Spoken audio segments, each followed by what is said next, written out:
We got another video clip. Don't mind what this guy says. He's probably a bot. I don't know what he's saying actually. Um. Oh, this guy's a bot from the UK based. As for this is Donald Trump talking about the World Health Organization. Let's dive right into it.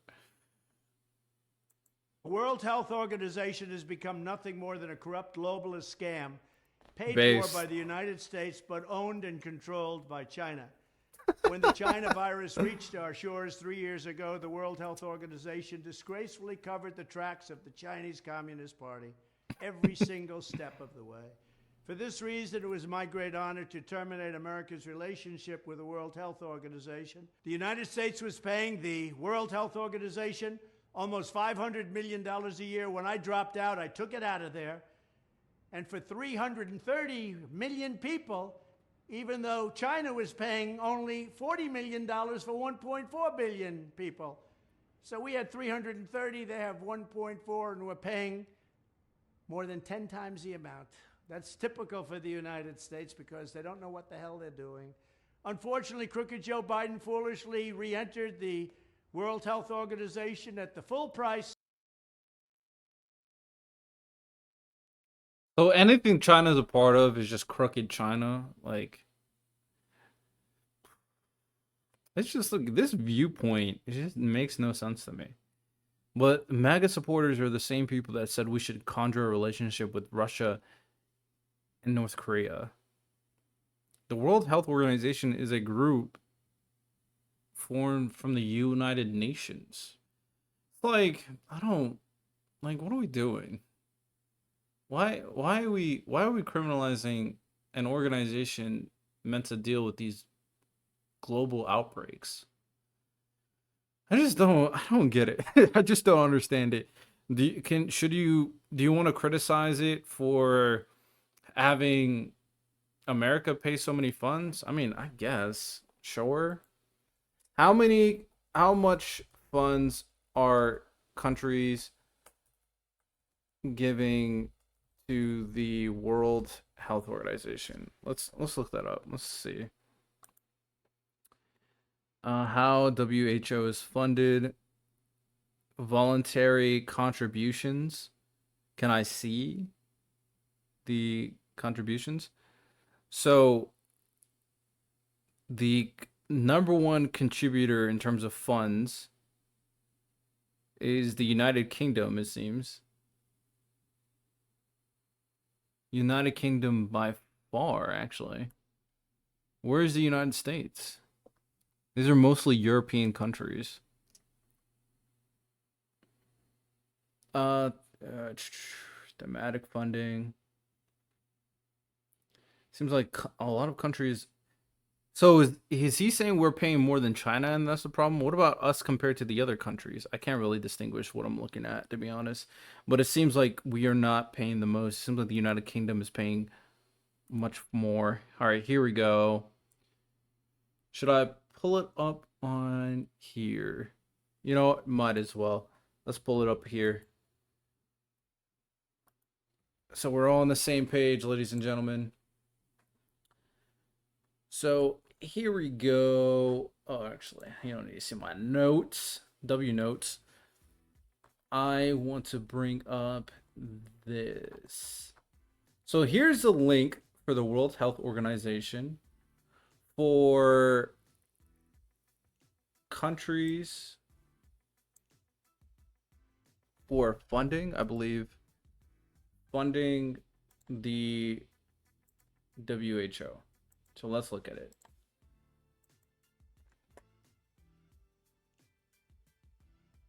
Okay. Funding by the millions. So the United States is gray. So we're not, it doesn't even show us really sending much.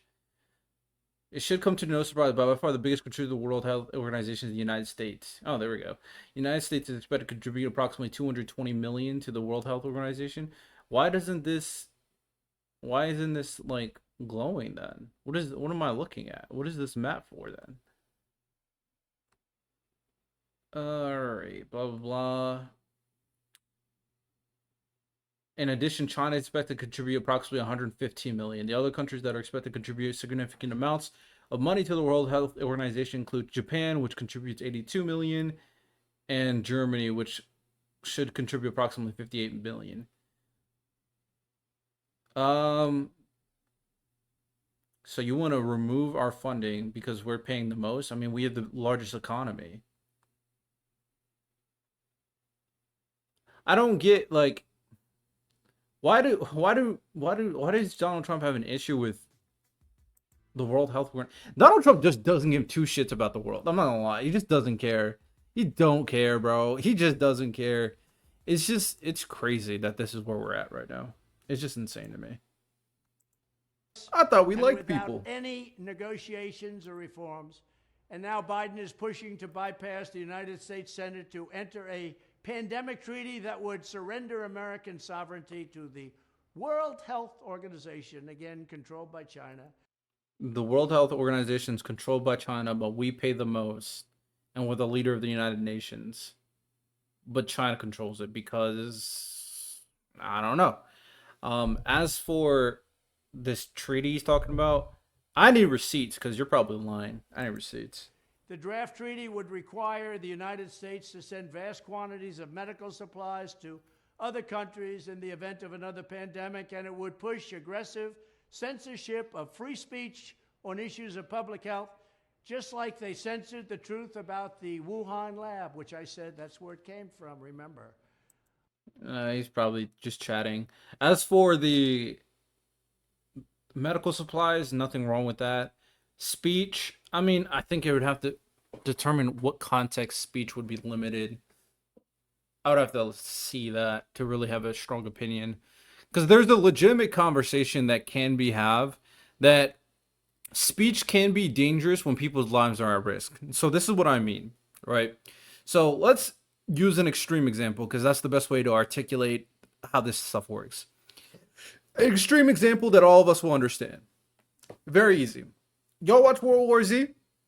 World War Z is a zombie movie where these zombies went absolutely batshit crazy. And in this movie, the zombies were highly infectious, highly dangerous, and very active. The only way for you to not get attacked by a zombie is if you put a very, very deadly disease that's not life-threatening, but it's very dangerous for it to be in your body. So you're sick enough for the zombies not to think or not to see you or notice you because it goes after healthy bodies. So let's say that happened. Let's say the WHO and the United States is mandating everybody to put these diseases in you so you don't get killed by zombies. And let's say that some weirdo nutcase kept on spreading misinformation saying that these don't really work. They won't stop zombies from taking you. Do not take it. It is dangerous. So this speech is obviously false. But if it spreads enough, more people are not going to take it. And it's going to be harder to get rid of this zombie outbreak. So this is limiting that person's speech in order to save the world. Right? Sometimes sacrifices are needed. And sometimes you saying bullshit is a sacrifice that is necessary. So that is why it's not a simple, oh yeah, say whatever you want on the internet, no matter the repercussions.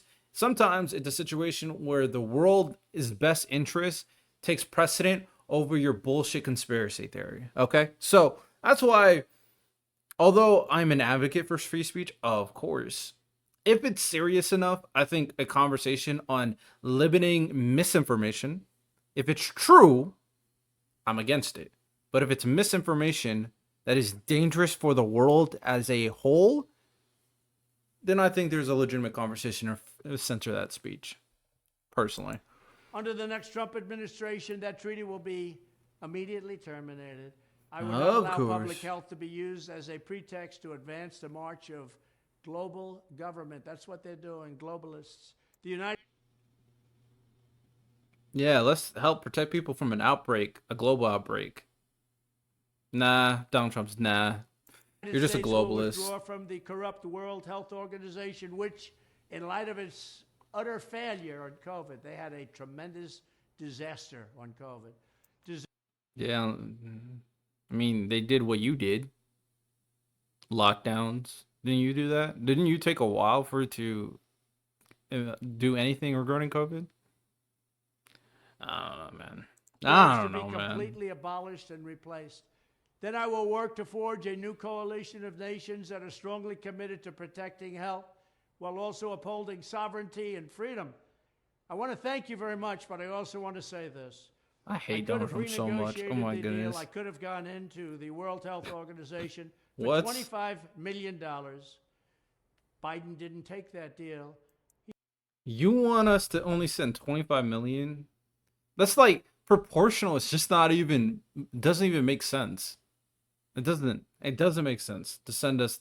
If we have the largest economy, if we are the leader of the United Nations, if we're supposed to be the country that everybody else listens to, and we're only sending 25 million, what precedent does that set? And then China's going to send less. Then Japan is going to send less. Then Germany's going to send less.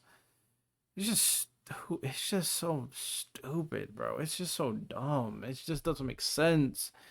It's just ridiculous. He's paying almost $500 million. They were so anxious to get the United States That's back not after true. I terminated the agreement. They were so anxious to get it back that they offered me a deal, $25 to $30 million. And I said, no, I'll wait. Could have gotten it for less, but I didn't want less at that point. I don't believe you. I mean, if I'm the World Health Organization, any money is better than no money. I mean, that's for sure. We were paying almost $500 million. Could have done it for 25 to 30. Biden took the 500, almost the $500 million deal.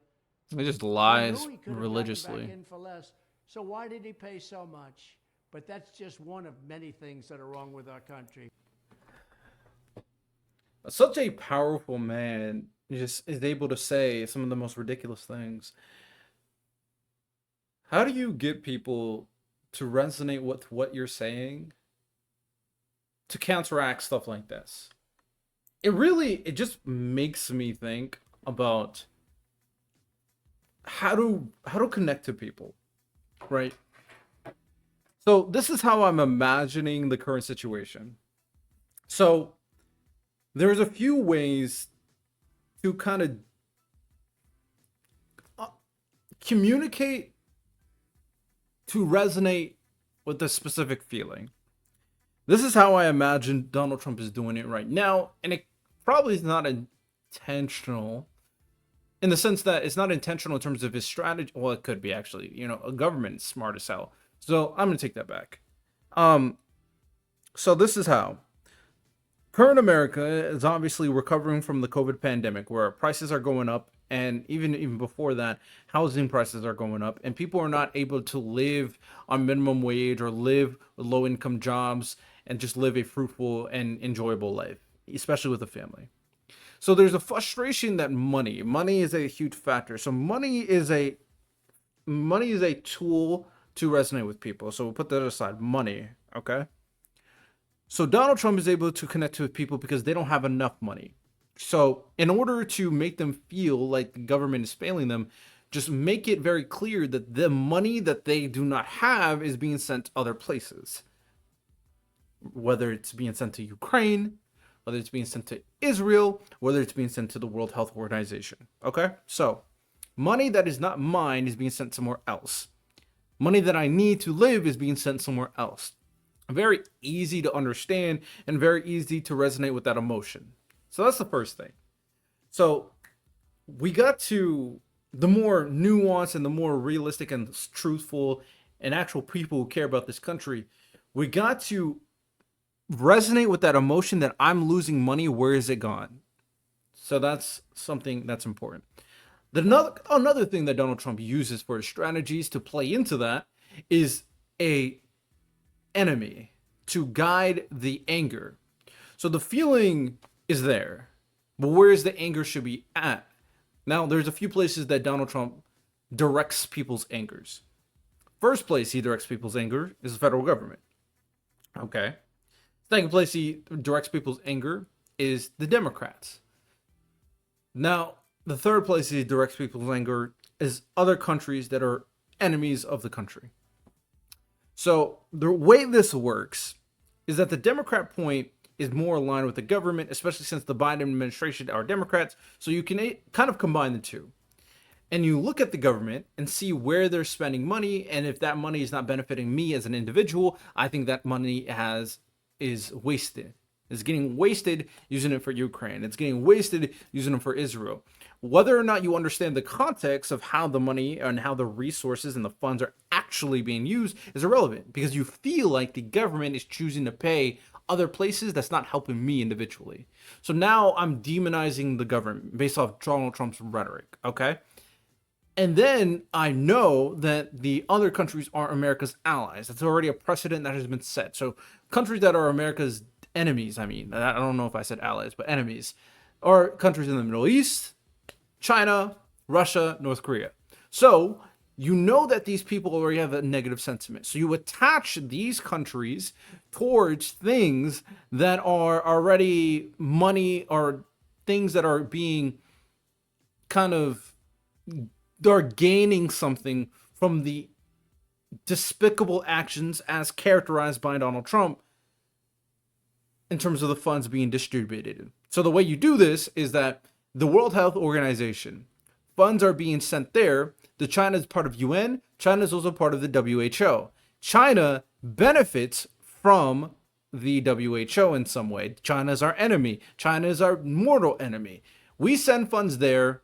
And now I'm going to attach the WHO completely to China. Whether that's true or not is irrelevant, because people don't look up anything. So now people are attaching the WHO to China. They're attaching to the WHO to our enemy. So the federal government is sending money that is not being used for the people to our enemy, China. That is how the equation Donald Trump is using for the WHO. Very simplistic, very untruthful, very misleading, very dangerous, but a very easy way to resonate with people on an individual level and resonate with their emotions as well. Another part about it is another example is we got the Middle East, right? We got Israel. So we're sending funds there, but instead of kind of making it seem like we're benefiting an ally, Israel, you constantly connect what the Democrats are doing and the federal government doing to help the Palestinians, the Muslims, because they've said things like, oh yeah, we've sent funds to help Iran, for example. So that's what they do there. As for Russia, Ukraine, and Russia is a more tough situation, but instead of demonizing Ukraine outright, there's two ways they try to do it. The first way is that they keep on mentioning that very small Nazi regiment by saying that Ukraine is just a bunch of Nazis. And the other way that they do it is that they distance themselves from Ukraine and say it's not an ally, therefore it's an enemy. It's not an ally, it has nothing to do with me, I don't know why we're helping them. So it's a lack of empathy for the situation, but it's still very effective. Not as effective as using China as an enemy, but still effective nonetheless. So, with that said, Donald Trump is resonating with emotions, with not truthful and misinformation and disinformation, and using this rhetoric to connect with people. So the people like myself need to do a better job and try to resonating with you as an individual and make you understand that there is a better way we can do things.